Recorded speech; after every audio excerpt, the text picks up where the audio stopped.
So I have sitting in the studio from Walther Arms. Actually, it's not the studio. Let's talk about this for just a second. We are at Staccato, Las Vegas, which was also Prairie Fire, and they've just made a big announcement. It is now going to be known as Staccato Vegas. Super stoked. They've been very gracious in offering us a spot to sit down while there's the range day. Prairie Fire Range Day is happening out there with all these folks like you that are showcasing their products and getting in front of the end users and getting to have conversations about stuff all around SHOT Show 2025. So I have Chris Long from Walther Arms. Chris, welcome to the show, man. Thanks, dude. It's good to be here. I'm stoked. We briefly talked on the phone, so I don't know very much about you other than our very quick conversations. This is going to be cool. We have a few minutes to sit down before I have to get you back out to the madness and all the stuff that's going on. So I got some questions for you about you, but I also got some questions about Walther, because curiously, I don't have, I have very little, and I'll talk about it, experience with, on the Walther platform. I don't have a lot of friends that have them. And I don't obviously personally own one, but it was actually the very first semi-automatic pistol I ever shot in my life was a Walther PPK. Yeah. Back in the day. There you go. My uncle had one from the old James Bond movies. That's right. Chris, thanks for coming in, man. Thanks for taking time. Let's talk about you. Okay. Tell us a little bit about yourself. Give us a little bit of background, kind of how you found yourself into this industry and how you wound up with Walther, and then we'll take it from there. Sure. Well, my name's Chris Long, like you said, and I was working doing some marketing at a company that cleaned gas station fuel tanks, but I really loved shooting. I've got 2 young kids, so I kind of fell into the mindset of, if I'm going to carry a pistol every day to protect my kids and myself, I should be as good as I possibly can with it. So I started getting into like the civilian training side of things, trained with Gabe White, Scott Jedlinski, those types of guys.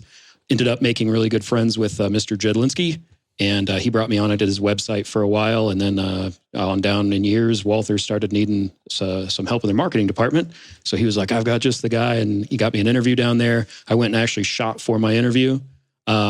I got hired mostly as a photographer at that time, which all I had at the time was an iPhone. I didn't really know a whole lot about taking actual pictures with an actual camera, but it was interesting because they wanted somebody who could shoot first, and then I could learn the photography stuff later. I was already pretty technologically minded.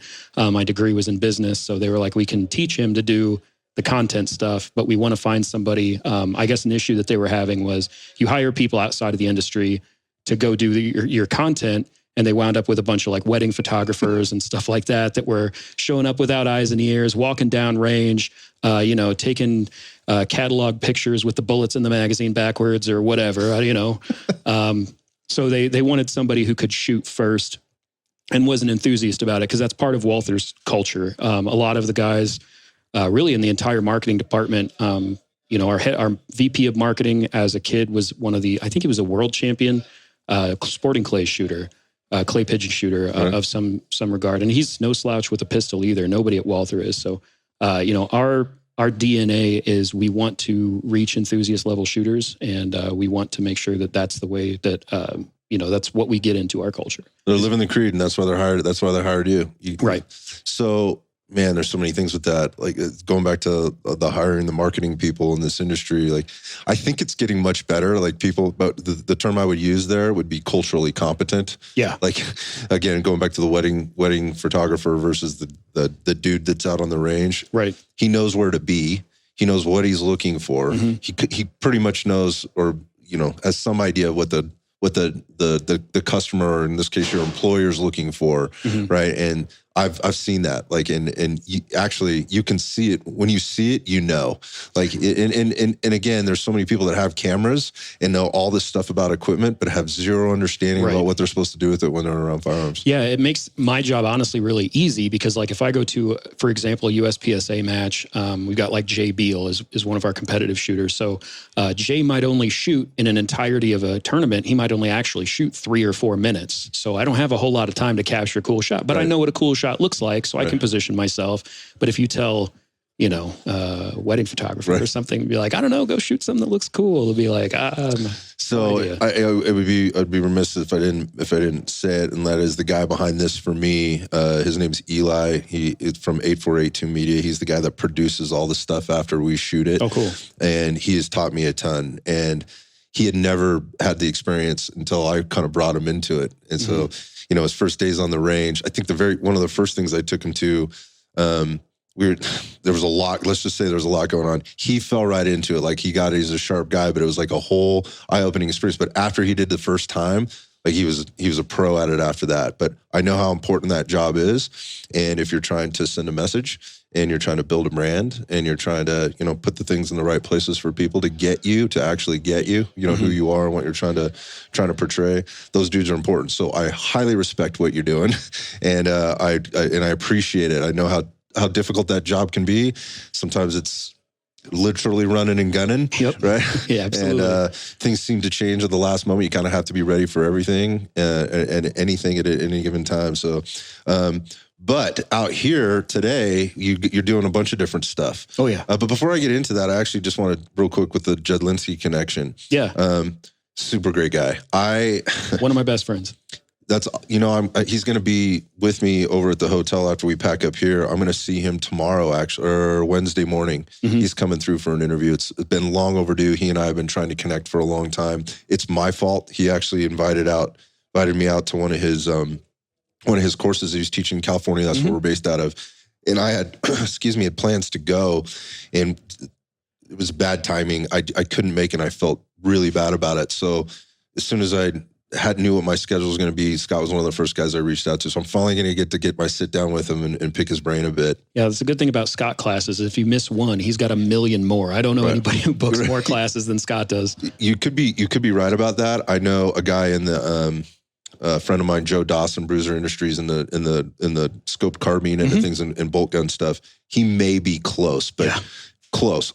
He's definitely not doing more than Jedlinski is. That dude is everywhere all the time. He's on the road 360 days out of the year. He's nuts. Unstoppable. Anyway, just a little plug for Modern Samurai there. Okay, so let's get into what you're doing out here today, and then I want to talk a little bit about Walther as a whole. So when I first saw you were down on the range, table full of guns, right? They gave you a bay to work with. Got all the people coming through. I was doing my best to get there before everybody else did because I knew it's a zoo out there right now. Yeah, you got in at the right time. I just walked out there and there's just a line of traffic coming into to Prairie Fire. And one of the things I should also do, and just in kind of thanking them and acknowledge them for the facility that they have here. Have you ever been any place like this? I have not. Every time it's like every year I go to some range and I'm like, this is the nicest range in the country. And then I came out here and I can't, the sheer scope, the size of this place, the footprint of it is so massive. I couldn't believe it. It just keeps going. Yeah, I've said this before. I said this before on another podcast, but I'll say it again. I was out here about 6 months ago, and it was right about 6 months ago, and they were working on it in preparation for this year's and all the events that they have planned out here. And I can't believe how much work they've done and how much finance they put into this place.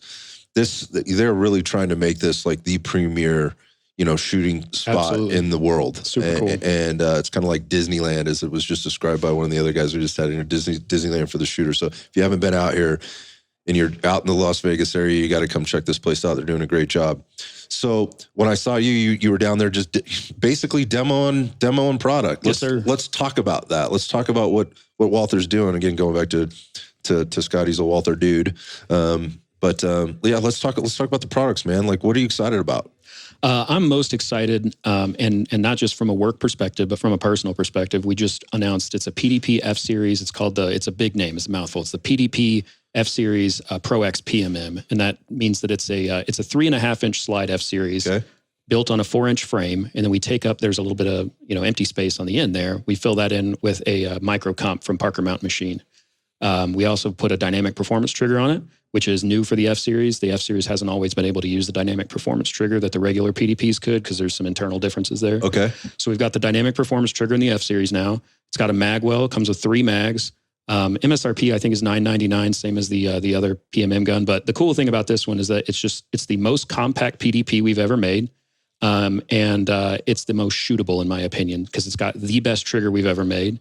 and it's got the Parker Mountain. And those guys, Parker Mountain, are great friends of ours. Nobody makes comps like Parker Mountain. They're honestly, and they're super people. And another company that's built from the ground up by shooters. Those guys, they do their own product development. They can do their own R&D because they're hard use guys themselves. So, got it. It's a very effective comp while still maintaining a lot of reliability, because there's usually a trade-off there. Yep. And it's just been, I hadn't shot it until today. Like, I've seen drawings and stuff. And that's usually how this works. Like when a SHOT Show comes around, it finally makes its appearance. Yeah. Yeah. And so I hadn't even seen it in my hands until today. So the picture that I posted on Instagram for it today, we took about maybe 5 minutes before you rolled up. I just grabbed a guy and was like, hey man, hold this gun. And I took a picture over his shoulder, posted on Instagram, and it could have, I don't even know how it's performing right now because there's no signal out here. But I'm excited to make that my new carry gun. Capacity is great, size is great, and then it's just extremely shootable. So, because like you can't beat physics, right? Everybody's like, well, we want this micro compact, we want this super small gun, which is fine. Those absolutely have a time and a place and a purpose of use and all that. But to have a gun that is small but still something that you could say, I'm going to go shoot this all day at the range. I think this is the best balance that I personally have felt as a shooter in ever so far. Yeah, I think there's a few things going on like right now. There's so many. First off, there's way more gun owners than there were last year and the year before that and the year before that. And people are trying to make the decisions about what they're going to carry versus what they're going to play with. Yeah. You know, if they're going out to maybe, and what they're maybe competing with. Obviously, those are different things. For a long time, I saw people like trying to stick whatever they were shooting, you know, at the range and playing with and competing with in their pants. And I mean, I get it. You want to train with and shoot what you're going to carry. That makes sense. But you know, what we've seen is this filling in the gap between the micro guns when you start to think about what those are, and that's actually what I carry. And so going back to comps and trying to figure out the right gun, what shoots really well, and you know, there are trade-offs. You know, as you start getting smaller, and it seems to me there are companies like Walther that are trying to close that gap a little bit by a little bit, and still make it so somebody doesn't have to have 5 different guns to do 5 different things with. So I appreciate that, and that's what's cool about SHOT Shows. You get to come and see kind of where people are taking their stuff. But let's go back in time a little bit and talk about Walther, the company, because it's got a rich history. It's got one of the coolest histories. Yeah, let's talk about it. Tell us what you know. We're going to skip over some of the history, but every company's got one of those. A lot of so it actually started as a rifle company. Walther they originally made rifles back in the day. And then one of the, Carl Walther, I believe his son, came forward and was like, I've got this great idea for a pistol. So came to him with some pistol ideas, and it just kind of morphed into a handgun company now. Yeah. You get into one of the cooler parts of Walther history, which was like the WA-2000, which was a rifle. Okay. It's one of my favorite things, like a pop culture thing. It was in a bunch of video games, but it was in response to the Munich terrorist attack that took place at the Olympics. Back in the day, there were no precision rifles that were capable of making these long distance shot that the German military and police were wanting to make. So they put out a contract. I know that's where like the HK PSG won. Okay. And then Walther was like, we're going to run with this. Let's try it. Yeah. Okay. So they made this, it was in 3 calibers. I know one was 308. Can't remember the other 2 calibers off the top of my head, but there's only between 13 and 15 in the United States that ever got imported. Wow. And, okay. That's cool. Yeah. I think the last one I saw, I want to say sold for like, I don't know, $200,000 or $250,000 or something. But I got to hold one time, and it was really cool. That, yeah. It was gun nerds with money will do stuff like that. Yeah. Yep. But then we started getting into the P99, which was a really cool part of Walther's history. That was kind of our first polymer striker fired pistol. That evolved into the PPQ. PPQ evolved into the PDP, which is where we're at now. Mm-hmm. Yeah. So I got a chance to look at it. You asked me if I wanted to shoot. I did not have time to do that down there today. I know I'm going to regret that. I'll have some FOMO about it. But just with your experience down there, just with the end users that are out here to kind of see things, and certainly there's other people out there that are buyers and stuff like that. What kind of feedback are you getting on it? Everybody likes it. It's interesting. So we have the steel frames as well. That's something that, in my opinion, we do it better than anybody as far as metal framed guns that are adaptations of polymer frame versions of their own guns. Mm-hmm. It's interesting. So it's a soft shooting gun. Our steel frames are super soft shooting. ZRTS is a company that we work with from time to time. They make this thing called the long stroke guide rod system. So if you pair those things together, you really get this floaty, bubbly shooting kind of recoil experience. Okay. Some people prefer that. I think it's really cool. I'm more of a sharp, quick return person. So I like the polymer frame stuff. So I've been down shooting the, our new PMM Pro X model. But it's interesting. People will either, it's just preference thing. For sure. You know, some people will, you'll have 5 guys in the line be like the steel frame's best. 5 other guys will be like the comped one's best. And, it's all just preference. So we're happy to be able to fill all those niches of recoil experience. It's fun. Yeah. Well, I think that's what people are, again, finding niches is something that Walther has always done. You just gave the history of that, and like, what do people need, and how do we give that to them? Which is, I was, again, I don't want to reference previous things, but I was recently having a conversation with people about, or with a company about other companies coming out with stuff that, they think is innovative, but nobody really asked for it. Sure. Right. So where does that innovation come from? I wonder what's driving it at Walther. Like, where is this coming from? Is it like there's these mad scientists in a laboratory somewhere that's doing this, or what's really driving it for Walther? Kind of. One of the cool things about Walther is that we're kind of deceptively small. Like, we're small enough to where we can make changes through things like Instagram comments. We did a thing last year called Tech Fest. It's TEQ, stands for Trigger Ergonomics and Quality. It's like one of our 3 tenets of product development and things. So we always want to have the best triggers, and we think we do. We always want to have some of the best ergonomics. We think we do. And we always want to have high quality. So as long as those 3 things are met, we can kind of start to branch out from there. I manage all of our social media, and I'm a shooter. I was a shooter before I worked at Walther, and I'll be a shooter, after I work at Walther, unless they keep me forever, which would be great. Job security. But we will like to do that. We'll go through Instagram comments. We'll go through Reddit, ARFCom, all of those types of plays and be like, what is it that people are asking for? We also have our defense division. So we've got all of our instructors, including Scott, Nick Young, Tatiana Whitlock, Jim Dexter, Bill Blowers, Bill Rapier, guys who are out, all kind of providing the Walther experience to people in their own unique way. So Scott does classes. Nobody puts more PDPs in people's hands than Scott does. We get the law enforcement perspective. We get all of these really cool perspectives from people, and we just try to put that together in a blender and come out with something that everybody's going to be happy with. Now, you're never going to please everybody. Yeah, that's hard to do, man. Sure is. Yeah. But I think, you think back before the PDP. The PDP has been huge for us. Before that was the PPQ. The PPQ was big for us, and the P99 was great for us. But we're on this upward swing, and we've always kind of stuck with that formula. And it's paid off for us. We kind of want to give the people what they want. That said, we don't want to give people anything before it's ready. So, one of our most requested things is everybody's like, when is they'll call it different things. The new version of the PPS, like they want a micro compact from Walther. Yeah. If you think we haven't been working on something like that, you're outside of your mind. So I wonder what that process is like. Have you had any like intimate experience with it? Like, how does Walther go through that process? It just happens with organic meetings. Our guy, again, our VP of product development and marketing is a shooter himself. So he'll think of things that he wants, and then he'll kind of workshop that through. Okay. Hey, he'll ask me, what is it that you've been seeing people are asking for? Germany has obviously a large hand to play in what they think that, we could come out with. So, that's, but it's a process. It's always just a very, very long process.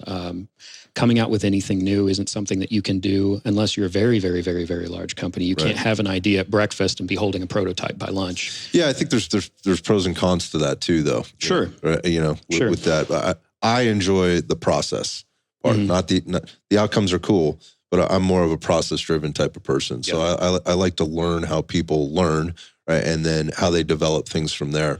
And you would probably have some pretty good insight on this. Just sort of, I guess, on the marketing side of things, like once you have something like this new product, right? This new one, how do you bring it to market? And I guess what I'm asking about that is there a formula for that too? And is it been established, or is it still evolving? It's always evolving. Okay. Anything with marketing is always evolving. You really just kind of, I don't want to say it's let's play business, but everybody's just doing their best and trying to find what works and doesn't work. Obviously, you want to stick with what's trending. We like to deal with not necessarily influencers, but just people within the industry that we trust. That's a huge thing for us, because nobody, in my opinion, people know when they're being just sold something. Mm-hmm. If you put something in somebody's hand and they're not an actual shooter, and they, for example, if somebody's like, you hand them a gun and they're like, oh, I don't like the recoil impulse on this. But shooters that know, watch, and they're like, well, their grip is terrible. Or what it's like, I don't trust the opinion of somebody who can't actually use that device in the most proper manner that it was designed to be used. Does that make sense? It makes perfect sense. I wonder, are you part of that process in terms of putting it in like that person's hand? How does that work? Because I think people want to know. Well, we even bring in our defense division people. So like we've had projects where we'll fly defense division people to Germany and say, we want you to test this. We want you to give us your feedback on this gun. And they'll have direct input with the guns that come out. So like the PDP, for example, has input from defense division members where there were some changes that were made specifically because they requested it. And that's something I think that does set us apart. You know, there's we have such a close connection to the community, the enthusiast level shooter community, that those changes do actually make it into our final end result. It's not something that we wind up fixing later, because everybody's held guns or they've seen guns come out that were released way too soon. And I can't imagine a worse thing to go through than something like that. Again, that's not the first time I've heard that from people that do what you do. So one of the questions I have, just kind of like, this is maybe more on the sales side, but it's certainly marketing and sales work hand in hand, or that at least they should. They're supposed to. They're supposed to. I know a lot of companies, it doesn't seem like that's really working that way. But specific to, I guess, like the direct to consumer, not like direct to dealer or direct to agency or whatever, how does that process work for Walther? And I guess what I mean by, like, it seems like companies have really started to figure this out. For a long time was like these huge contracts, right? Like these huge manufacturers, really well known, I guess iconic names, and not that Walther isn't, but when you start to think about the military contractor type of stuff, and I'll say stuff like SIG or Glock, Daniel Defense, that type of stuff. Very focused on, mill agency work and things like that. But that's not what Walther does all the time. Walther is definitely going to the consumer. And when I say that, I guess I mean more of the commercial market. Sure. How's that process happen for you guys? And what do you do differently or the same, or how has it evolved? Again, I think we just know how to listen. I think we know how to just kind of organically listen to where the best comments are coming from, and just go from there. We have started to get into the military and police contract. We just got the P-14. I don't know if you're familiar with that. The German Special Force, the German Special Forces. I'm going to butcher this name. It's pronounced like Bundeswehr. Okay. The German CEO is probably like, oh, he butchered it, but they just picked up a version of the PDP called the P-14, and that's something that we're really excited about. The Pennsylvania State Police are now all going to be using PDPs, so it's something that we're experiencing both consumer side and military and government contracts at the same time, and it's just interesting. Again, just somebody that kind of came in from outside the industry as a guy that liked shooting guns in his backyard, and then seeing how sales translate between consumer, and it's been definitely very, very interesting. Yeah, that's why I'm asking. That's why I'm asking, because of your background and how you got into it and your involvement at different levels. That's really what was going. The thing that I would say that has been the most mind blowing coming in from outside the industry is my next question. Well, all of the stuff that I think should come out, and again, Walther's better about this in my opinion than anybody. I had to come to terms with that. I am not the average gun buyer. The people watching this, just because they care a lot, and I'm assuming they're training enthusiasts and stuff like that, they're probably not what they would consider the average gun buyer. There is an entire market of guns that are not for the enthusiast level shooter. So there's guns that come out where I'm like, I don't understand that gun. It might be from another manufacturer, whatever. Like, I don't understand that gun. It's like, well, they sell 1 million of them. They sell 1 billion of them. You don't need to understand it because they got 999,000 other people, right? Exactly. So that was a hard thing to kind of stomach, because I was always one of the good idea fairies online, being like, what they need to do is come out with this, and they don't owe me any royalties or whatever for that idea. But sales versus desired product is there's a stark contrast there. And that was the hardest thing for me to kind of come to terms with. Yeah, I'm really glad you said that, because that's something I've been trying to understand better. And things can be very incestuous. You kind of have salespeople move to different places, and they're trying to use the same models, kind of cookie cutter models, and how they go about it. So what I heard you say there was really interesting to me, and that is that the power of social media and the different platforms that are out there and how you guys take that feedback and how you've positioned it. That's interesting. And not everybody does that. A lot of people just prefer never to look, or see that stuff. And you're getting it that way, and you figured out a way to do that. Are you the guy behind all that? Oh yeah. Yeah. Yeah, I read all the comments, cry myself to sleep at night sometimes, but for the most part, everybody's good sports. But it's just interesting. So for example, like the gun we just came out with today, it's my favorite. I'm not saying it because we just came out. It is my favorite gun that Walther's ever done, is the F-Series PMM Pro X. Like, as far as shooting, concealment, that's my thing, is performance concealment. Love that stuff. So it's my favorite gun. We might sell a percentage of those, a small percentage of those, compared to just, the normal PDP, or like a competitor might have a gun that, again, to me makes absolutely no sense. I would never carry it. It's in a caliber I don't understand, but it's just having to kind of come to terms with just not everything's for you. However, Walther, myself, and really everybody there believes, especially in the U.S. market, that there's kind of a trickle-down effect from, we believe that our customers are influencers. So the more people that see us as an enthusiast level shooter brand, because that's the people that we align ourselves with, their family, their friends and stuff like that, who are looking, maybe to buy their first gun, they're going to go to those people, the enthusiast level shooters in their lives, and be like, hey, what do I need to look for? And be like, well, I like this. Hopefully I like this PDP. I like this PPS. I like this steel frame, whatever. But, it's something that we feel like is very valuable, and it's worked for us. It worked really well for us, especially with the PDP. So, you mentioned a little bit about the, working on the subcompact or micro type stuff that may be something that's been worked on, but perhaps. Yeah, I gotcha. We're always working on cool stuff at Walther. Yeah, I'm not trying to let out any of the company secrets. I guess more of the question is as you see things evolve, and those projects are being worked on.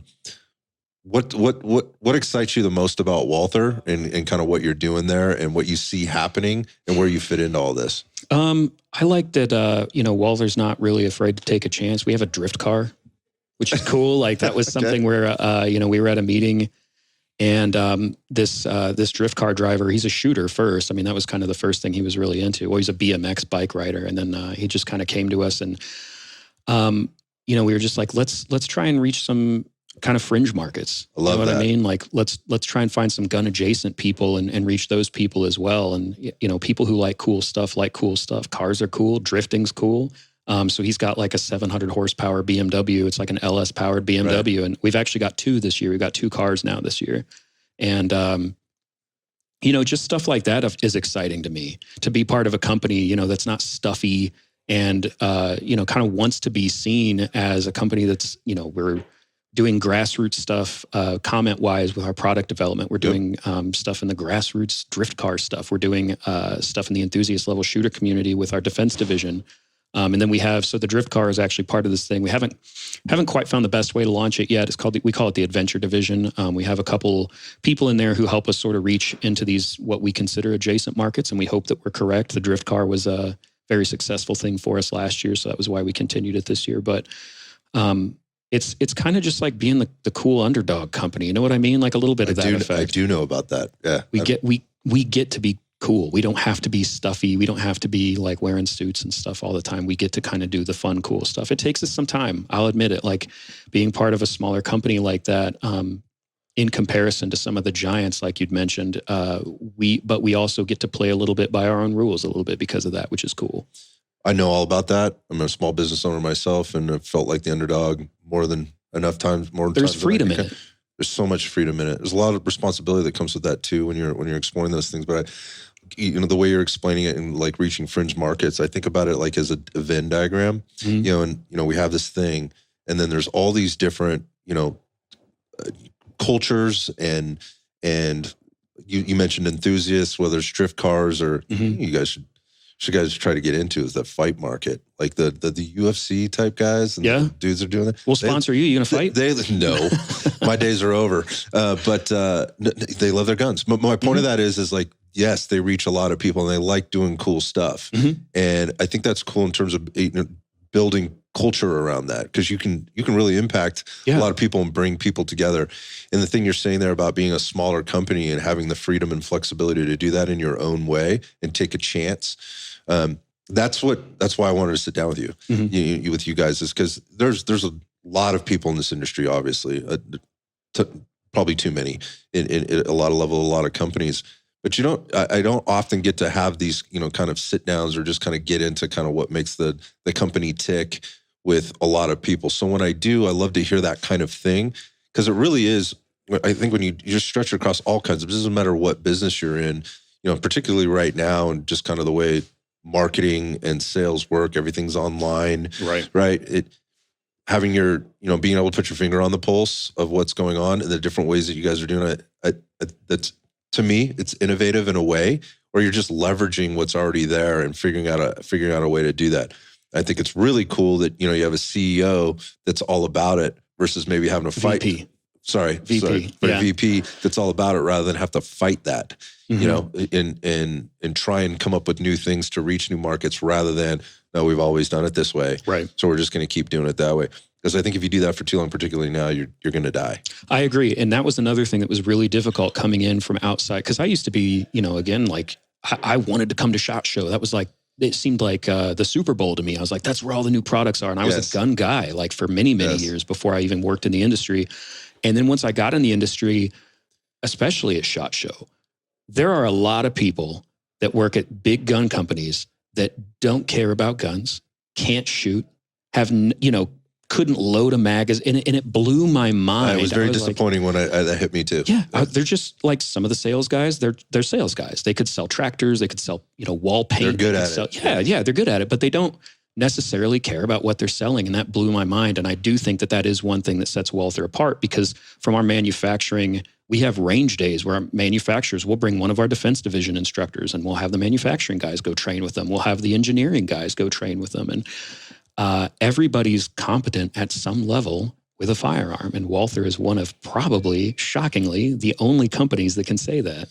Yeah, there's a very small. I think it's a smaller group than probably most people realize. Yeah, and knowing who you're getting your product from, and then also the people on the inside having a connection to that product as it's going out and hitting the hands of people, whether it's sport shooting or shooting tin cans or, or you have to protect yourself, and whatever those reasons are, whether it's on the job or just in the game of life, if you will.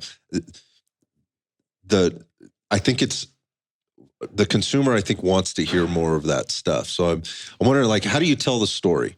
How do you, as a marketing guy, and this is, again, small business owner, like I'm always looking for tips. Like, where do you start? Well, again, getting feedback from the consumer is super important. You have to have finger on the pulse what's going on there. But how does your process go in terms of telling the story? You have to have an imagination, but at the same time, you have to know what it is that you're wanting to do. Like with the fire, like, why does anybody carry a gun? Does anybody carry a gun because they think like a B8 target shooting match is? No, most people carry a gun because they want to protect themselves and they want to protect their family, right? And that's where we begin. That's where you start. That's where we start. Yeah, that's where we even start. So I don't know if you've seen. I'd welcome anybody to go look at it. One of the cool things that we've done, and they've gotten some traction, they've gotten some press, but go back and look at our PDP launch video. Go back and look at our PDP F-Series launch video. We kind of do. We push the envelope probably a little more than especially the big guys, the very, very big guys could. With they're all defense related. Those are the stories that we believe in. Somebody, the underdog themselves, kind of coming out on top in a defense related situation, and some of them are probably a little more graphic than the big dogs get away with. Yeah. But they've been a lot of fun to shoot. And, cool. I'd definitely recommend going to check those out. And we're going to do more of that stuff. We're going to kind of get back to that. We did our last bit of content that we put out was like the Walther man is kind of like a secret agent-y thing, because that is some of our roots is secret agent stuff. James Bond, obviously, we get a lot of free press from James Bond shooting our gun, but we really want to kind of get back to everybody can't be a secret agent, but everybody can be a responsible armed citizen, whether protecting their kids, their nephews, their or even just themselves out on the street. That's one of the things we want to make sure that is a core value at Walther, is that's why a lot of people are buying our products, is to protect themselves. So that's really where it starts. Yeah, feeling a connection to that. I think that's gotten lost. Mm-hmm. Particularly in some of the larger manufacturing, it's how many guns can we put out and where can we put them, and that's not the connection that exists there. It's about making money or turning out as much as you can, as fast as you can for as little cost as you can potentially. You get, like I said, a lot of these departments of people who are headed by people who aren't interested in guns, and then they come together with the best idea that could sell the most units. Again, a huge disappointment for me when I kind of started to dig into it. And what was odd to me was the loyalty that people, like the consumers, had to those companies. Yeah. I'll say yes. Yeah, absolutely. I agree. It was mind-blowing to me. I was like, well, why? Like, why? Well, they didn't really have a well-developed answer to that because there wasn't a well-developed why to begin with. Right. It was, well, I saw somebody else doing it, and this is what I was told, or this is what I heard, and this is where I found it, on social media or whatever the case is. And man, I mean, they're diehards, but there's no connection beyond, having the logo on it. Right. And we, as shooters too, we want everybody to come out with the coolest products possible. Drives the thing. It does. It steel sharpens steel and makes everybody's products better. But there are absolutely products that come out where I'm like, there is no way people who like guns came up with this thing. Right. But again, maybe it sells really well for them. I don't know. So I'm going to put you on the spot a little bit. I mean, oh no. Yeah. Just, and again, I told you, like, I promised I wouldn't back you into a corner, but just in terms of on the marketing aspect of things, how much of involvement do you get to have in the actual development of the marketing itself versus the creative that you get to do when you're actually behind the camera? A lot. Let me hear about it. Like, what does that look like? It could be storyboarding. That's been one of my favorite things to do. I just love being creative in general. So, we're talking about new products and what the commercial for that's going to be like. One of the things that we really like to do is pepper in people who work at Walther, like into our commercials. But it's like, oh man, this guy down in manufacturing would be a great bad guy, or this defense division guy. I actually got to be. I was the attacker in the F-Series.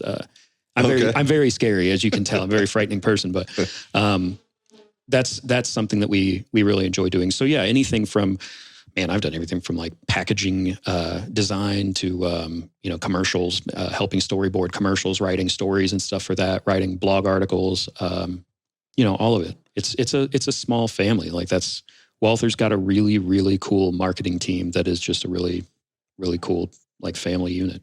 So again, not a common tale. And so how you wound up in that was your connection you mentioned earlier. We talked about Scott a little bit, but I think that that is a large missing piece. And so I like to bring this up because you mentioned like the wedding photographer or whatever, and people that are kind of finding their way into the industry now, as a whole, or they're finding themselves into the enthusiast part of it first. And they're seeing it and they're like, I want to be more of a part of that. And I have this talent or I have this skill, and they're looking to kind of get into it. And man, for a long time, anybody that had a camera, that had a camera could stand behind it and say they're a photographer and get out there and do that. We kind of talked about that. I don't want to belabor that, but with no real like idea of how to do it. Like they'll follow the instructor out to the range, take some photos for them. They that person gets some free ammo out of it, or a free class or whatever. And it ends up being a lot of work, and they recognize real fast like how much work this is. And they're not sure how to make like a business out of it because they have this one skill, right? Right. But what I just heard you say right there was when you're working for companies like Walther, and again, there's not a lot of them probably handle it that way. I don't know. I'll take your word for it that there's way less. I'm just going to guess. My assumption is there's way less because that's what I see in that, or there's a lot of companies that farm that out to like an influencer or whatever to do for them because they don't have a Chris Long to be there for them to do the things like create the media, produce the media from the get-go, or let's just say the marketing from the get-go. It's like, we don't have the capability to do this, to produce high quality content. This person seems to have a lot of followers. They do a pretty good job. Whoever it is, they could do it for us. Well, followers equals skill, right? Every time. Yeah. Yeah. And exactly. Every single time. And yeah, followers does not equal that. No, it does not. That was sarcasm. Doesn't equal value or any of those things. Again, that was another thing that I kind of saw. And I guess going back to what I was saying without getting on too far of a tangent here is the opportunity that exists for people like you to get into this industry, doing the thing that you love doing, right? And also being able to be creative doing it. Yeah. I think those are lessons, right? And what I heard you say there was there's a lot of skills that you can bring to the table. And there are a lot of people that could come in that are out there that are enthusiasts that are working that freaking 9 to 5 that they hate or whatever. Yeah. And they could find their way in.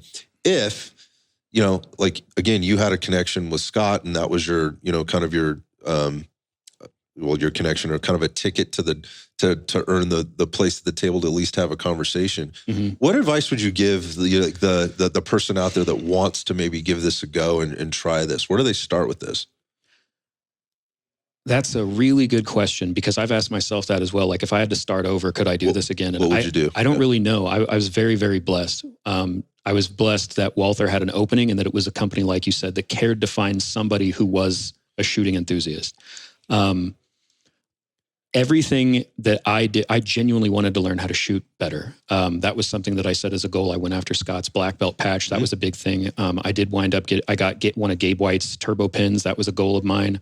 I cared about shooting first. I like taking pictures, like, you know, with an iPhone. Love taking pictures with an iPhone, and I liked just putting videos up on Instagram of me shooting a drill as well as I could. There was a golden age for me, maybe 4 or 5 years ago, where everybody was just, you know, coming up with these drills and challenges and stuff like that. Right. I love doing that, because you could compete nationally, basically, with people. Because the closest USPSA match to me is 2.5 hours away.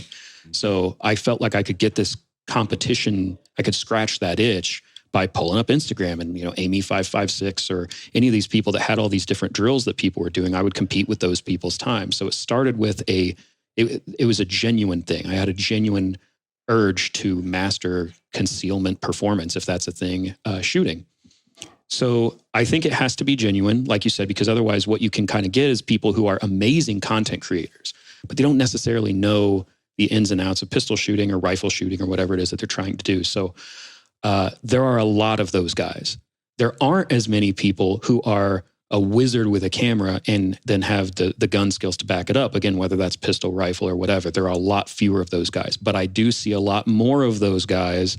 I can't remember the guy's name right now off the top of my head, but there's guys that are USPSA GMs that also produce amazing content. Yeah, those guys get a lot of contracts. Yep. And again, I think for that reason, they're able to work more efficiently because they understand what they're looking at. So, for example, this guy, I'm by no means a USPSA wizard at all, but this guy, for example, could see how a shooter was about to shoot a stage, and then he's like, I know exactly how he's going to do this because I shoot at a GM level myself. So he'd position himself exactly where he knew the guy was going to turn his gun or maybe pivot or whatever to engage some other targets. So, right. But I'm kind of sidetracked there. But to start over, no, I don't think you are at all. I think this is super valuable for the person that I'm asking the question for. I would say it all just has to be focus on creating the genuine best content that you can first. I think that you will create more genuine content by taking more of an interest in shooting or martial arts or rifle, whatever pistol, whatever. I think that shows through. I think that how genuinely you appreciate the martial art of gun shooting, pistol shooting, rifle shooting, whatever, bleeds through into the content that you create. And then I think that the content that you create will then get picked up by people, and then you'll become more valuable in that way. The wrong way to do it is to just constantly knock on doors or send emails, ask for free stuff. You will absolutely burn bridges that way. Create the content that you want to create, and you'll be discovered for it, I think. Yeah, I love what you said there. Just kind of going back to the roots, though, and just in terms of where you're being genuine about it and really making the commitment to doing the thing really well. Both things, like you have to be really good at both. But and if you're really good at photography, and videography, and you're not so great at shooting, spend some time over there. Yeah. And that seems obvious, but people want to get to the end. So quickly. Perfect example. That is the thing. There are absolutely people where it's like they're driven people, they're hungry people, and they're like, I want to be the next insert gigantic YouTuber here. So then they buy all the equipment, they do all this stuff. But if it doesn't feel genuine, I think people they have a sense for it. And I think people just they'll never lock on it if it's not genuine or you're not. If you're not really living it and breathing. I think we're starting to see a shift happening there with that. I agree. I think we're starting to see a shift happening as people are closing the gaps on whatever the thing is. And I think the market demands it. Mm-hmm. I think because of what you said. Well, I don't think we could have launched the pistol that we launched today. I don't think that a comped gun, look at comped guns. That kind of came from, in my opinion, like having a comped gun that you can carry appendix or whatever, that wouldn't have happened 5 years ago. I don't think. I think that the shooting skill overall has increased so much. Exponentially. Yeah, over the last 3 years, over the last 5 years, over the last 10 years. And it's great. It really is, because that's all anybody wants. That's all Walther, we want to put out good stuff so that people become better. Because you walk out into public with people who potentially have guns. Right. Don't you want them to be as good as they possibly can be with them? So I love it. I think that it's great. I think the community is in an awesome place. It's stagnant in some areas, but I really appreciate the, Instagram, social media, even Reddit has places where they'll push people to get better. And it's awesome to see. Yeah, those are resources, right? And they're very powerful if used properly. Sure. And I think people are starting to understand how to maybe use it a little bit better. I think it's really interesting, that you guys are using those platforms for customer feedback in a different kind of way. I haven't heard anybody say that. Like usually it's like, whatever. We don't announce it, but I'll tell you here, that's absolutely what we do. We'll pull up Reddit, we'll pull up ARFCOM, we'll pull up Instagram comments, we'll pull up Facebook, we'll pull up everything. We read it, even the mean ones. Yeah. We'll read them. There's plenty of that out there. We don't get a ton of it. We get, some guys get a little melodramatic about it, but it's an internet connection. It's going to give you what you're going to find there. Yeah. That's what that thing is. Yep. So that's how it was started, and it's not going to go. It's not going to. But we really do have awesome fans. We had a friend of ours. He just recently left Walther, but he had left before and came back to another handgun company.